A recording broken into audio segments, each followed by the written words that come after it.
Tracking, alerting, protecting. This is WKYT News at 6. So it's kind of like brotherhood, you might say. 73 years after the attack on Pearl Harbor, survivors of the attack come together to remember.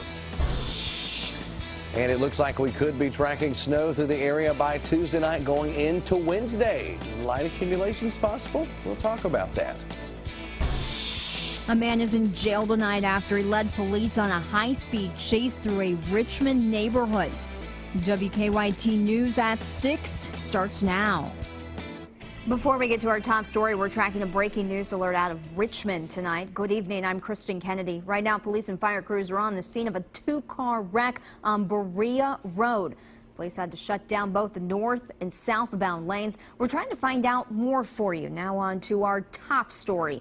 A woman deputies accused of driving drunk and plowing into someone's house is talking from jail tonight. Jessica Walls is speaking with us from the Lincoln County Regional Jail. Deputies arrested her earlier this weekend when they say she was driving drunk with two kids in tow. WKYT's Jordan Valines talked to her in our top story. She's accused of putting several people, including two juveniles, in harm's way after crashing her car into the side of a home while under the influence. Today, we talked to her from jail. She says it's all just a big misunderstanding. The incident happened on Clark Street here in Stanford. That's where the arrest citation states that Jessica Walls was under the influence when she crashed her car into the side of the home. The citation states that she was unsteady on her feet and irate when approached by police. And police say she began screaming at them, putting all parties in extreme danger of physical injury or death. Although Walls admits to drinking 2 shots before getting in the car, she won't say whether or not she was actually driving at the time of the collision. I never was even in that vehicle. When he come up, when those officers got there, like I said, I was in the home when the lady called the law. Walls is now charged with wanton endangerment, resisting arrest, and DUI. In Lincoln County, Jordan Valines, WKYT. Walls says the two children in the car are her children, and they are now staying at a relative's house. Tonight, a man is behind bars after he led Richmond police on a high-speed chase. Our Bill Bryant was there and shot this video for us. Police say the chase started on Interstate 75 and ended in a neighborhood in Richmond. We're told the driver blew a tire on Magnolia Drive, jumped out of the car, and took off. Police arrested that driver, Johnny Owens, and his passenger, Natasha Johnson. We're told an officer did get some minor injuries during that chase. They did send that officer to the hospital to be checked out. Hope you enjoyed the sunny day we had. It's the first time we've seen the sun creep out over the clouds and the fog this week. WKYT meteorologist Jim Caldwell joins us now to talk about those sunny skies that I hope we're going to see again tomorrow. And we will, and we likely see temperatures a little bit warmer for you. We might be in mid and upper 40s, close to 50 degrees for some folks out there. Today, we were stuck in the chill, though, and Defender remained all quiet throughout the entire area. As you see it right now, cloud cover has been with us through parts of the day today as well, and that kept some of our temperatures from climbing all the way to the levels that they really could have. But we just had a really colder air mass in place overall that kept us on the chilly side throughout the day, too. 37 right now in Lexington, 37 to Mount Sterling, so you see the chill in the air. Down to 38 degrees out in eastern Kentucky there in Jackson at the National Weather Service office up on the mountaintop there.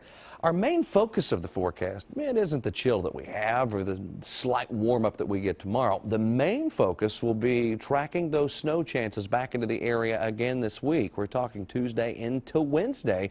We might even try to squeeze out some very light accumulations, and we'll take a closer look at all of that coming up for you here in just a few minutes. This afternoon, a Laurel County family laid their baby girl to rest. 6-month-old Ivy Worstel died in a crash earlier this week. Deputies say Ivy's grandmother was driving on Parker Road in Laurel County when she dropped off the shoulder, hit a ditch, flipped, and then hit a utility pole. Investigators say Melissa Worstel was intoxicated at the time and didn't properly restrain Ivy. A Scott County family is making it their mission that every child who needs a coat this winter gets one.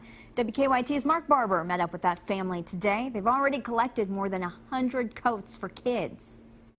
For 3 months, Tom Breedy and his family have been preparing for a very special Christmas. We just want to help a group of children have a nice Christmas, have a Christmas gift, a coat, a hat. Breedy says even though his family is scattered from Denver to D.C., they all decided they could do something for the needy children in Scott County. Going by one day at the bus stop, and it was cold.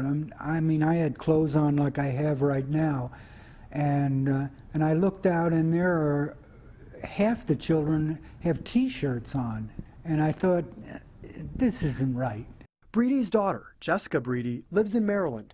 She says writing a check just wasn't enough, so she worked to collect 133 winter coats and sent them to Stamping Ground Elementary School. From there, the school is giving the coats to children and adults in need. Then on December 22nd, Christmas is coming early for 19 children. The group of kids are meeting the Breedy family at their farm off of Longlook Road. We are having a party for approximately 15 children. At which time they will all get a winter coat, a new winter coat, hat, gloves, a hoodie, and some type of present like a toy car. And for the rest of their family, we'll have a turkey that they can take home with them. As for the Breedys, they say all they want to see is 19 smiles on the 22nd. In Scott County, Mark Barber, WKYT. This Christmas, the Breedy Group is also helping one Scott County family with an autistic son and a disabled father. They're giving them enough firewood to last through the winter. Today marks 73 years since the attack on Pearl Harbor.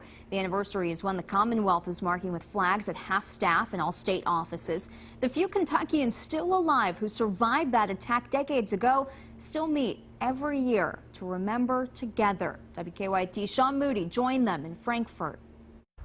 So it's kind of like brotherhood, you might say. This is a pretty unique set of brothers. What do you say, you old buzzard, you? Kentuckians who survived the attack on Pearl Harbor. We saw these planes flying overhead and had this big red spot on them. It's a brotherhood that's waning. And one time we had 132 from Kentucky that was at Pearl Harbor. Now, here comes another one there. There were only a handful of them left. This picture was taken at a luncheon in 1989. A lot of them on there already passed on, too. I knew him, knew him, knew him. Only 3 of them were well enough to make it today. Von Drake, Herman Horn, and John Woods didn't know each other back in 1941. They only met when the Kentucky survivors started this luncheon. And everybody enjoys it, and everybody wants to come. They cherish this time together because they're the only ones who really understand. We know what we went through, and we know what it was, and you can't explain it so people will know. These survivors told me it's just about as important for them to share their experiences with younger generations as it is for them to share time together. We're here to thank you guys for your service, okay? Yeah. I didn't do anything. Well, we thank you just the same. They say it makes them feel good to see so many people show up each year to honor them and to remember those who've passed on. Very satisfying to know that this many people are still interested. It's a wonderful thing. In Lexington, Sean Moody, WKYT. Shriners hosted the luncheon and several veteran organizations sponsored it. Still to come here on WKYT, it's one of the busiest times of year for your postman. We'll show you how mail carriers are adding extra hours to their days to make sure your packages get to their destinations. U.S. mail carrier drive-by today, you probably did a double take. Some are out on Sundays now, and many are behind the scenes sorting and organizing tons of extra holiday mail. WKYT's Mike Linden talked to postal workers today who are putting in the extra hours on extra days. Sunday isn't a normal workday for Postal Service employees, but this time of year is a little busy. Yesterday we had several routes that were well over 100 packages just for one route. And that's in addition to the mail that they have and the letters that they have as well. That's on top of that. Each of these bins represents a different route for just the 40502 Lexington zip code. And every day leading up to the holiday, each of these bins will be filled 4 to 5 times a day. Well, you know, I really try to get mine out early, and I do all my shopping early. Usually I'm done by Labor Day with the shopping because I shop all year round. So I'm ready, and now I can spend all my time baking and being with friends and visiting family. The Bluegrass Station Post Office will open for special holiday hours Sunday the 15th and the 21st from 11 to 4 to accommodate the huge influx of shipments. We just felt like it would be a good option to give the customers an opportunity to come in on a Sunday and actually mail those things out. For people that work, Monday through Saturday, give them extra time. But we are expecting to be pretty busy.